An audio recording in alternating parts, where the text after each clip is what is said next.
So now that the dust has settled, after all the chattering about that Omar McLeod situation, I think we need to take another serious look at Jamaica's hardline selection policy for national track and field teams.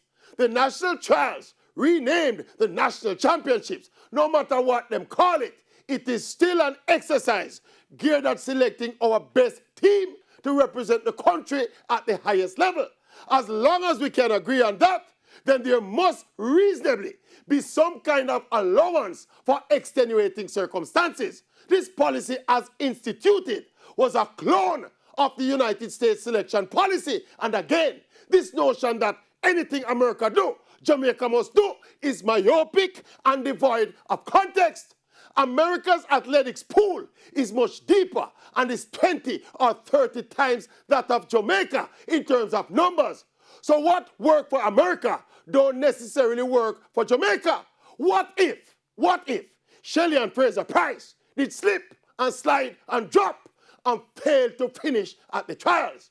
Would I say Shelley can't go to the Olympics because she failed to finish at the trials? Joke! We must leave ourselves some room for random, extenuating circumstances.